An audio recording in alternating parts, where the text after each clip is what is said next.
Hi adventurers, I'm Michael Clark, brand manager for Neverwinter, and I'm here to talk about the new changes coming to the game with our newest module, Jewel of the North. With Jewel of the North, we really set out with 3 core goals in mind. Improve the early game experience, create a more cohesive and concise leveling journey, and build an exciting new class that all our players, new or returning, will enjoy.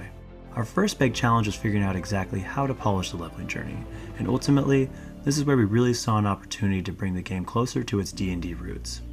Upon loading up Jewel of the North for the first time, one of the first things you'll notice is the lack of an XP bar. In its place, you'll notice a new feature called the Adventure Log. Instead of the traditional MMORPG model, where XP is gained from defeating individual enemies and completing quests, we've transitioned to a milestone leveling system.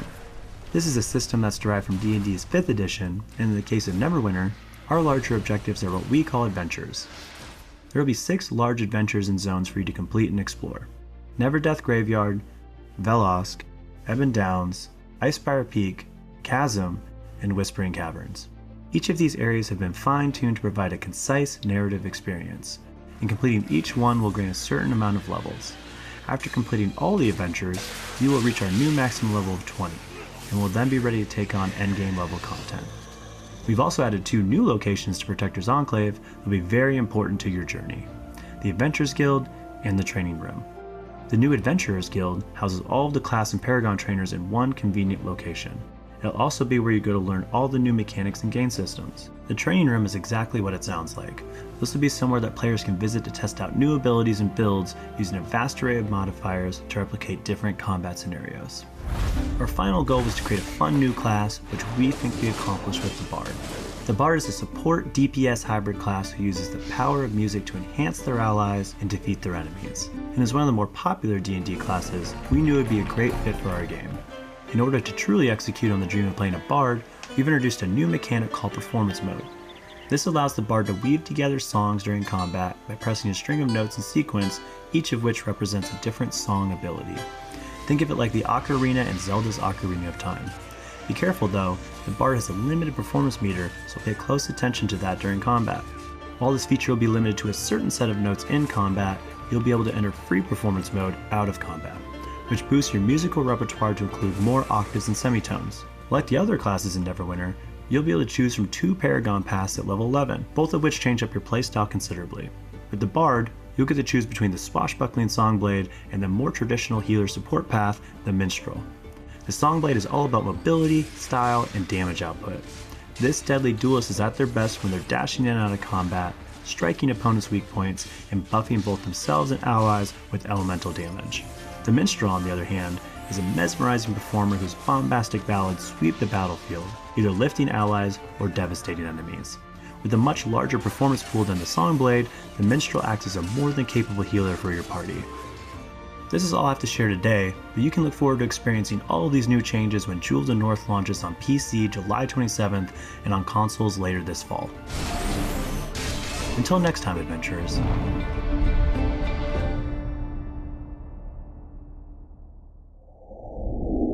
Tom Clancy's Rainbow Six Extraction, the next chapter in the storied Rainbow Six franchise. Experience the thrilling tactical gameplay of Rainbow Six Siege, reimagined as an all-new, fully featured co-op first-person shooter. Extraction is packed with highly replayable content and enjoyable for 1 to 3 players, but the game offers expansive services and benefits for everyone. From day one, Rainbow Six Extraction is unified across all platforms. Play with friends on any platform, share game progression across all of your accounts, and save your progress anytime between current and next-gen consoles, Ubisoft Connect, PC, and cloud streaming platforms. We've also got something special in store for Rainbow Six Siege players. Siege players who play Rainbow Six Extraction will receive the United Front Bundle, which includes 2 uniform sets in both games across 4 different operators. And everyone who plays both games will instantly unlock. This is the Plover Island Complex, commonly referred to as Site P. The official government line is that it's just a naval base home to the U.S. Navy Marine Wildlife Program. But why is it called Site P? Well, P is the 17th letter in the alphabet. The 17th arcanum of the tarot is the star, a symbol of change. What change? A new world order, built upon the ashes of our national sovereignty. They hide their signs in plain sight as if to mock us.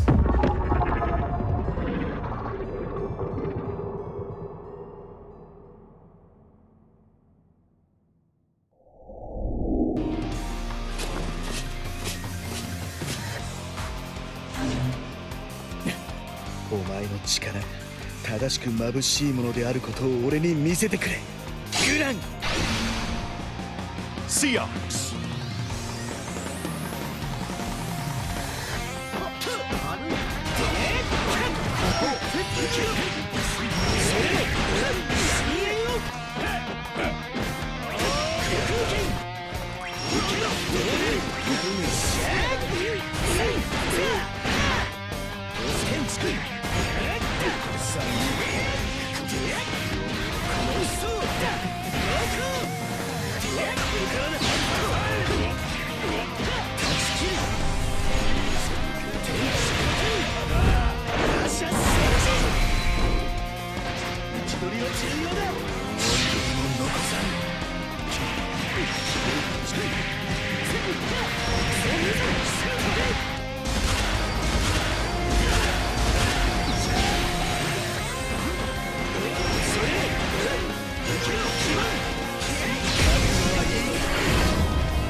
close till I get up.